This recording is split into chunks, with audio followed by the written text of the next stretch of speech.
Smart, প্রযুক্তি নির্ভর, দ্রুত প্রতিক্রিয়াশীল সশস্ত্র বাহিনী গড়ে তুলতে চায় বর্তমান সরকার। রাষ্ট্রীয় সংবিধানের প্রতি দায়বদ্ধতা এবং জনগণের প্রতি অবিচল আস্থাই হবে বাহিনীর ভিত্তি। সশস্ত্র বাহিনীর দরবারে অংশ নিয়ে এসব কথাই বলেন প্রধানমন্ত্রী তারেক রহমান। জানান, নিজস্ব প্রযুক্তিতে সামরিক সরঞ্জাম ও গোলা বারুদ তৈরির পরিকল্পনা আছে সরকারের। রাজনৈতিক কারণ কিংবা অন্যায়ভাবে বাহিনীর কারো প্রতি অবিচার করা হলে সরকার যথানিয়মে প্রতিকার করবে বলেও আশ্বাস দেন প্রধানমন্ত্রী। জানান, স্বাক্ষরিত জুলাই সনদ যথাযথভাবে বাস্তবায়নে বর্তমান সরকার বদ্ধপরিকর। লেস অয়েল অ্যাবজর্ব করে আপনার পরিবারকে রাখে হেলদি। ফুড গ্রেড ম্যাটেরিয়ালে তৈরি যমুনা কুকওয়্যার।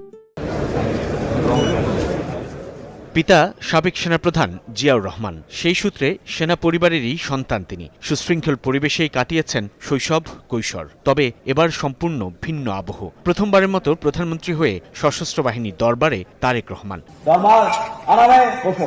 বক্তব্যেও ফেলে আসা দিন আর বর্তমানের দায়িত্বশীল অনুভূতির রেশ। আজ আমি আপনাদের সামনে সেনা নিবাসে এই দরবারে যখন দাঁড়িয়েছি, তখন আমার মা বাবা, একমাত্র ভাই আর আমাদের মাঝে নেই।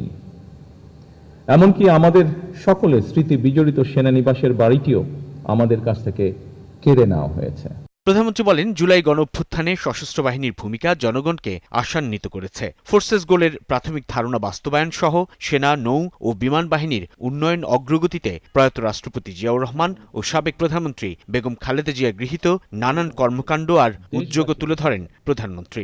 2025 সালের 21শে নভেম্বর প্রচণ্ড অসুস্থতা সত্ত্বেও জীবনের ঝুঁকি নিয়ে হুইল চেয়ারে করে তিনি সেনানিবাসে উপস্থিত হয়েছিলেন। একদিন পরেই তিনি হসপিটালে অ্যাডমিট হয়েছিলেন এবং সেখান থেকে তিনি আর ফিরে আসেননি। এটিই ছিল তার জীবনের সর্বশেষ অনুষ্ঠান। এর মাধ্যমে সশস্ত্র বাহিনী এবং প্রিয় বাংলাদেশের প্রতি বেগম খালেদা জিয়ার নিখাদ ভালোবাসা প্রতিফলিত হয়ে উঠেছিল। প্রধানমন্ত্রী বলেন, সশস্ত্র বাহিনী কোনো ব্যক্তি, পরিবার বা দলের সম্পত্তি নয়। রাষ্ট্রীয় সংবিধানের প্রতি দায়বদ্ধতা ও জনগণের প্রতি অবিচল আস্থাই হবে এর ভিত্তি। আমরা এমন এক সশস্ত্র বাহিনী চাই যাদেরকে বহিঃশক্তি সমীহ করবে আর দেশের জনগণ রাখবে আস্থায়। বিএনপি সরকার জুলাই সনদ স্বাক্ষর করেছিল।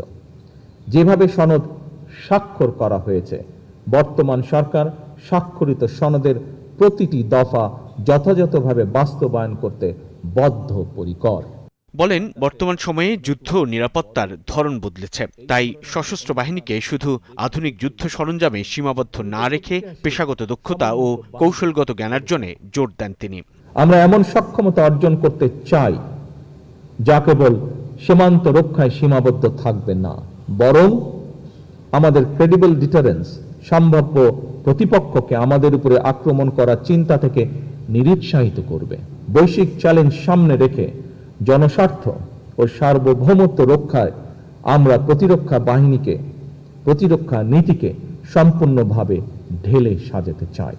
প্রধানমন্ত্রী বলেন, সবাই সঠিকভাবে দায়িত্ব পালন করলে বাংলাদেশকে আর কেউ তাবেদার রাষ্ট্রে পরিণত করতে পারবে না। রাজনৈতিক কারণে কিংবা ন্যায় ও ন্যায্যতার ব্যত্যয় ঘটিয়ে যদি আপনাদের কারো প্রতি কোনো অবিচার করা হয়ে থাকে, বর্তমান সরকার সেটি যথানিয়মের প্রতিকার করার চেষ্টা করবে ইনশাআল্লাহ। সরকারের নির্বাচনী ইশতেহারে সশস্ত্র বাহিনীর উন্নয়নে প্রাধান্য দেওয়া হয়েছে বলেও জানান প্রধানমন্ত্রী তারেক রহমান। বলেন, বাহিনীর প্রতিটি পরিবারের কল্যাণ, বাসস্থান, চিকিৎসা নিশ্চিতে নিবিড়ভাবে কাজ করবে তাঁর সরকার। পুনর্মূল্যায়ন করে গঠন করা হবে আধুনিক বেতন কাঠামো। সাধারণ একটি চাকরি নয়, সৈনিক জীবন একটি বিশাল ত্যাগের নাম। সাইফুদ্দিন রবিন, যমুনা নিউজ, ঢাকা।